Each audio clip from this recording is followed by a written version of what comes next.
Hello, I'm Kathleen Beeman and I will be describing and explaining the surface and functional anatomy of the distal forelimb.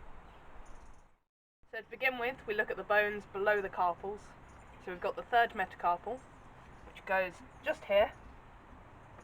Then you've got the proximal phalanx, goes along with it. Then the middle phalanx, which the bottom portion of goes inside the hoof capsule. And then you've got the distal phalanx that is completely within the hoof capsule. Along with that, which we don't have on these bones, you have the proximal sesamoids, which are just here, and you have the distal sesamoid, which is down here, also known as the navicular bone. So that sits like so. So with the joints, we start below the carpus.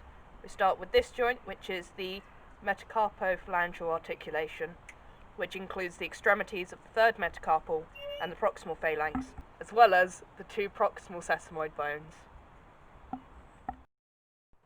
So below that joint we have the proximal interphalangeal articulation, which includes the extremities of the proximal phalanx and the middle phalanx, just here.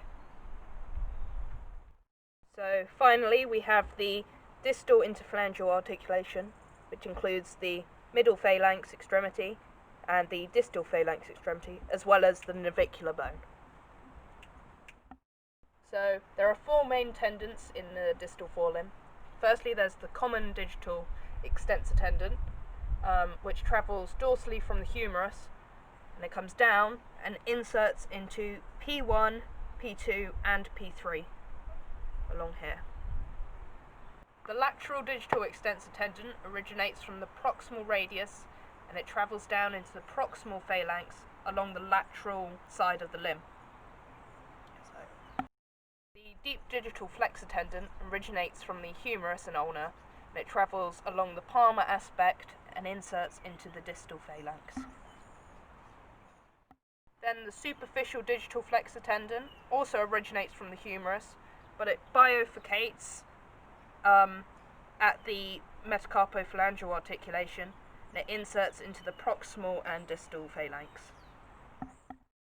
Finally, we look at the suspensory ligament. Its proximal attachment is at the carpals, and it travels distally on the palmar aspect, bifurcating just above the proximal sesamoids here. The two extensor branches travel to the plantar aspect and insert into the common digital extensor tendon and the middle phalanx.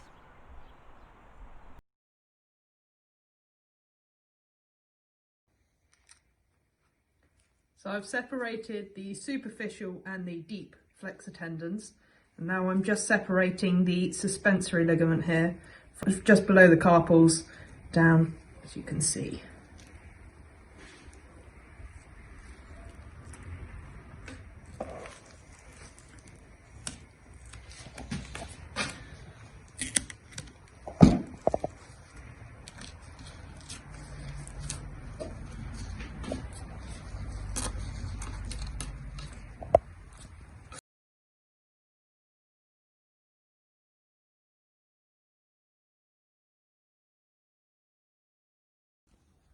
So to start with, we have the common and the lateral extensor tendons.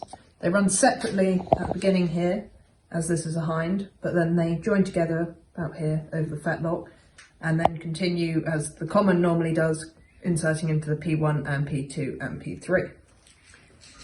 On the other side, we have the superficial flexor tendon here, the deep digital flexor tendon, and the suspensory ligament, which bifurcates around the fetlock joint and continues on to insert down here.